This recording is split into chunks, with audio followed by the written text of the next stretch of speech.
مفتی صاحب ایک اور سوال میں ضمناً عرض کرنا چاہوں گا کہ بعض مقامات پہ ہم نے دیکھا ہے کہ مساجد بھی ہوتی ہیں اور ساتھ اہل اللہ کے مزارات بھی ہوتے ہیں، تو جب ہم دونوں چیزیں ملحق ہیں، آپس میں جڑی ہوئی ہیں، تو جب بندہ جائے تو پہلے کہاں حاضری دے؟ پہلے اہل اللہ کی بارگاہ میں جائے پھر یا مسجد میں جائے؟ نہیں، اللہ کے گھر میں ضرور جانا چاہیے، ضرور جانا چاہیے، اللہ کے گھر میں ہو کے تحیت المسجد ادا کریں، صحیح، اس کے بعد پھر قریب جو متصل مزار ہے جی، پھر وہاں آئیں اور سیدی اعلیٰ حضرت کی تعلیمات کے مطابق واہ واہ، آپ ان حدود و قیود کا خیال رکھتے ہوئے مزار پر حاضری دیں، اس ڈسٹینس پر کھڑے ہو کر جو آپ نے ساتھ ہاتھ رکھا ہے وہاں پر فاتحہ پڑھیں۔ اور اس سے ایک جملہ آپ بریک پر جانا چاہتے ہیں چونکہ اس کے بعد آ کے شاید ہم ٹاپک بدل لیں، مزار اور مسجد جہاں متصل ہیں وہاں مزار پہ ہم بیٹھے فاتحہ پڑھ رہے ہوتے، حاضری دے رہے ہوتے، ادھر جماعت ہو رہی ہوتی ہے، اس جماعت میں لوگ شامل نہیں ہوتے، یہ بہت بڑی بات، ایسی حاضری کا کوئی فائدہ نہیں ہے، اور وہ اللہ والے کی بارگاہ میں، ولی اللہ کی بارگاہ میں ایسی حاضری قابل قبول نہیں۔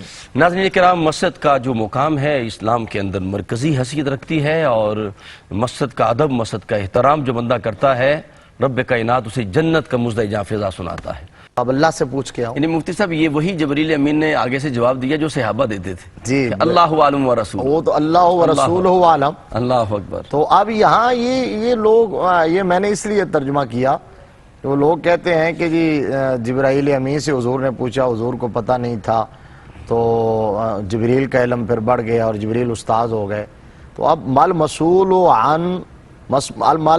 عنہا بعالم من السائل، جی بے شک، تو اس کا ترجمہ میں یہ کیا کرتا ہوں کہ عرض کیا کہ حضور آپ بھی جانتے ہیں، میں بھی جانتا ہوں، جی، لیکن کچھ چیزوں کو ڈسکلوز کرنے کی نہ آپ کو اجازت ہے نہ مجھے اجازت ہے، اللہ اکبر۔ اور یہاں تو مسئلہ اور تھا کہ کہا جی اگر اجازت ہو تو میں رب سے پوچھ کے آؤں، تو میرے آقا کریم صلی اللہ علیہ وسلم نے فرمایا جاؤ۔ اچھا، جبریل گئے اور پوچھ کے واپس آ گئے، تو حضور صلی اللہ علیہ وسلم نے فرمایا کہ بتاؤ جبریل کیا جواب ہے؟ عرض کیا کہ جواب تو بعد میں، جی، اس سے پہلے ایک سرپرائز، اللہ اکبر، ایک بڑی کمال کی بات ہے، اللہ اکبر، بڑی خوش کن میرے لیے وہ بات ہے۔ آقا کریم صلی اللہ علیہ وسلم نے فرمایا جبریل وہ کیا ہے؟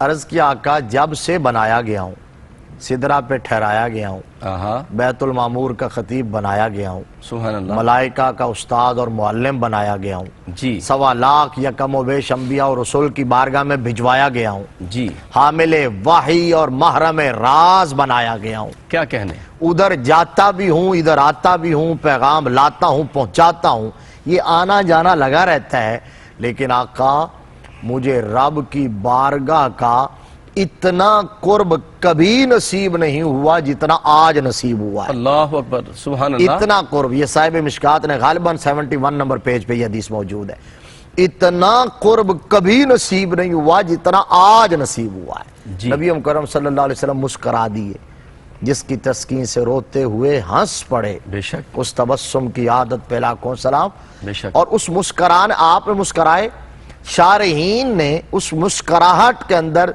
جو چھپے ہوئے موتی تھے وہ نکال کے کہا کہ آقا کریم صلی اللہ علیہ وسلم پتہ کیوں مسکرائے ہیں؟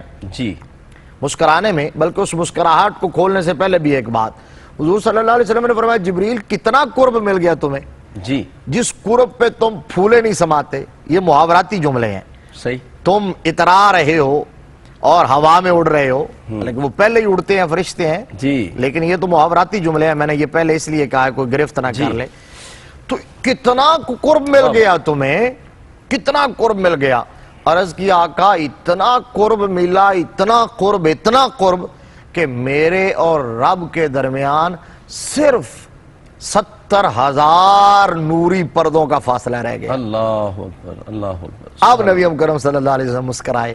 اچھا، مسکراہٹ میں ایک تو بات یہ تھی کہ جبریل تیرے اور رب کے درمیان 70,000 نوری پردے ہیں، اور پھر تو اتنا خوش ہے، پھولا نہیں سمارا اس قرب پر، اور ایک قرب ہے دنا فتدلا فکان قاب قوسین او ادنا، اللہ اکبر، سبحان اللہ، ایک قرب وہ ہے، واہ واہ واہ، لیکن اس قرب کے بعد بھی آمنہ کا لال واپس آ کے کہتا ہے لا فخر، لا فخر، واہ واہ واہ، یہ ہے عاجزی مصطفیٰ سبحان کی۔ اللہ، اور دوسرا یہ مسکرا کے یہ فرمایا جبریل جانتے ہو اتنا قرب آج کیوں ملا ہے؟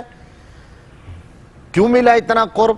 عرض کیا جی نہیں، فرمایا اس لیے کہ پہلے ادھر سے اللہ کے حکم سے آتے تھے، پیغام دے کے اپنی مرضی سے جاتے تھے۔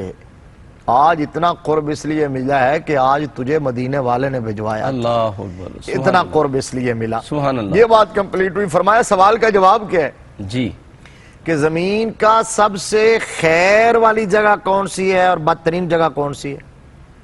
خیر البقا اور شر البقا۔ جی، تو جبرائیل امین نے عرض کیا یا رسول اللہ میں رب سے پوچھ کے آیا ہوں، اللہ تبارک و تعالیٰ فرماتا ہے زمین کی سب سے بہترین جگہ، خیر والی جگہ وہ مسجدیں ہیں، واہ واہ واہ، اور سب سے بدترین جگہ وہ بازار ہیں۔ اللہ اکبر، اللہ اکبر۔ شر البقاء اسواقها، جی، خیر البقاء مساجدها۔ بلکہ مفتی صاحب آپ کی گفتگو سے میں نے ایک جملہ لیا ہے کہ اگر کوئی بندہ قرب خدا چاہتا ہے تو وہ بارگاہ مصطفیٰ سے ہو کے جائے، وہ ادھر سے بھی ہو کے جائے اور قرب مسجد کرے گا تو رب کا اسے قرب بھی مل جائے گا۔ یہ بلا شبہ، بلا شبہ، اس بڑی میں کوئی خوبصورت شک بات نہیں ہے، ہاں، اور اسی خطے کے بابت ہی رب کائنات نے قرب دیا نا، یہی قرب سوال لے دیا، کے جا رہے تھے۔ یہی سوال تھا، واہ واہ کنورسیشن واہ، یہی تھی، واہ واہ، ٹاپک یہی تھا، کیا کہنے، اسی حوالے سے یہی پوچھنے گئے تھے۔ صحیح۔ تو اب دیکھیے کہ جواب یہ آیا کہ زمین کی خیر والی جگہ مسجدیں اور بدترین جگہ بازار ہے۔ تو بازار کے اندر اب اس کی تشریح بہت لمبی ہے، واپس آ جائیے۔ قرآن نے کہا کہ ما کان للمشرکین ان یعمروا مساجد اللہ شاہدین علی انفسہم بالکفر اولئک حبطت اعمالهم وفی النار هم خالدون انما یعمر مساجد اللہ من آمن باللہ والیوم الآخر وقام الصلاۃ وآتى الزکاۃ ولم یخش الا اللہ فعسى اولئک ان یکونوا من المہتدین۔ اللہ، فرمایا یہ مسجدوں کی تعمیر کرنا، مسجدوں کو آباد کرنا، یہ مشرکوں کا، غیر مسلموں کا کام ہے ہی نہیں، یہ اللہ تبارک و تعالیٰ نے ڈیوٹی صرف اور صرف اہل ایمان کی لگائی۔ واہ واہ واہ، نبی مکرم صلی اللہ علیہ وآلہ وسلم نے سب سے پہلا، وہ تو عارضی سٹے تھا، قبیلہ بنو عمرو بن عوف کے پاس بھی اور حضرت ابو ایوب انصاری رضی اللہ تعالیٰ عنہ، مستقل ٹھکانہ تو میرے آقا نے بنانا تھا، اور وہ مستقل ٹھکانہ اور سکونت، بلکہ یوں کہہ لیجئے کہ مدینے والے نے اپنا آستانہ بنانے کے لیے واہ واہ واہ، سب سے پہلے مسجد کی بنیاد، کیا کہنے۔ مسجد کی بنیاد اچھا رکھی۔ مفتی صاحب یہ بھی بڑی خوبصورت بات آپ نے عطا فرمائی ہے، ایک ہے میں کسی کو ایماندار کہوں اور ایک ہے کوئی عالم دین کہے، آپ جیسے لوگ کہہ دیں ہم تو آپ کے غلام ہیں تو آپ سے بہت کچھ حاصل کرتے ہیں، ایک ہے رب کائنات کسی کو ایمان والا کہہ دے۔ تو اگر کوئی بندہ تعمیر مسجد میں شامل ہوتا ہے تو رب نے اس پر ایمان کی سند عطا فرمائی، سند بالکل گارنٹی دے دی ہے واہ واہ، کہ یہ کام، اور انما کلمہ حصر ہے، سبحان اللہ، کلمہ حصر ہے، انما یامر مساجد اللہ، جزئین ہے، اس کے سوا کچھ نہیں ہے، جی، کہ اللہ کے گھروں کو آباد کرنا صرف اور صرف صاحب ایمان لوگوں کا کام ہے۔ تو جو اللہ کے گھر سے محبت کرتا ہوا نظر آئے، خدمت کرتا ہوا نظر آئے، اس کی آباد کاری میں حصہ لیتا ہوا نظر آئے، ادب کرتا ہوا نظر آئے، اللہ کے گھر کی صفائی کرتا ہوا نظر آئے، جو مسجد میں اذان دیتا ہوا نظر آئے، نماز پڑھاتا ہوا اخلاص کے ساتھ نظر آئے، مسجد کے کسی حوالے سے خدمت کرتا ہوا نظر آئے، آپ قرآن کی سایت کا دامن تھام کے آنکھ بند کر کے یقین کر لینا کہ اللہ نے اس کے سینے کو ایمان کے نور سے منور کیا ہوا ہے، اس کے لیے ایمان کی گارنٹی دے سکتے ہیں، گارنٹی دے دی۔ واہ واہ، حضور صلی اللہ علیہ وسلم نے اپنا مشن اپنے اصحاب کے سامنے رکھا، پروگرام رکھا کہ جہاں میری اونٹنی بیٹھی تھی وہاں میں مسجد بنانا چاہتا ہوں، یہ خطہ زمین میں نے حاصل کرنا ہے، اس کا پتہ کرواؤ کس کا ہے۔ تو پتہ یہ چلا کہ مدینہ شریف کے دو یتیم بچے سہل اور سہیل، اللہ اکبر، ان کی ملکیت وہ خطہ زمین تھا۔ تو انصار فوراً بولے، عرض کیا آقا کریم کی بارگاہ میں عرض کیا یا رسول اللہ صلی اللہ علیہ وآلہ وسلم آپ فکر نہ کیجئے، ہم یہ خطہ زمین خرید کے آپ کی بارگاہ میں وقف کر دیتے ہیں۔ آپ نے فرمایا نہ، واہ واہ واہ، زمین کی حاصل کرنے کی کوشش کرو، قیمت میں خود ادا کروں گا۔ کیا کہنے، سبحان بچوں کو بلایا گیا، وہ بچے بھی بڑے نیک فطرت پاکیزہ خصلت کے حامل تھے، انہوں نے کہا آقا ہم یہ خطہ زمین آپ کی بارگاہ میں مسجد کے لیے پیش کرتے ہیں۔ واہ واہ، والدہ نے بھی تصدیق کر دی، آقا کریم نے فرمایا نہیں، میں قیمتاً حاصل کروں گا۔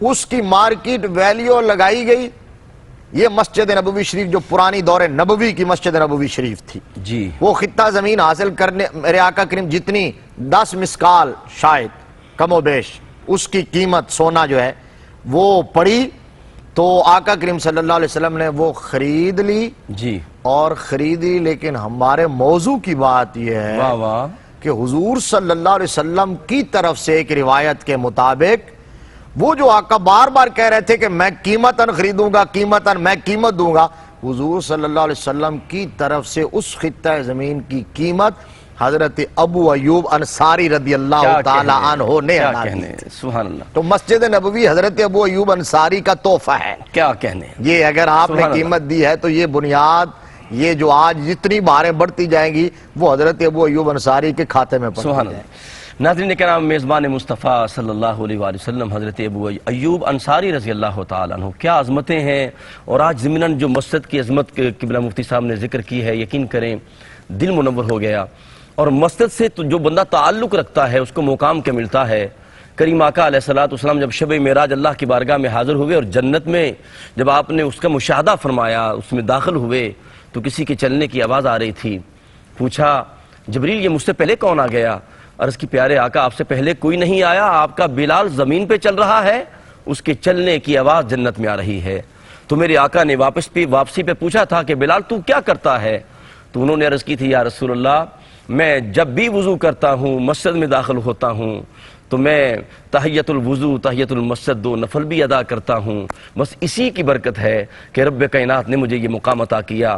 جو بندہ چاہتا ہے کہ وہ جنت میں داخل ہونا چاہتا ہے، جنت میں گھر بنانا چاہتا ہے، وہ مسجد میں آ جائے، مسجد سے متعلق ہو جائے، مسجد کی تعمیر میں آ جائے، وہ مسجد کی تعمیر کرے گا، رب کائنات جنت میں اس کا گھر بنا دیں گے.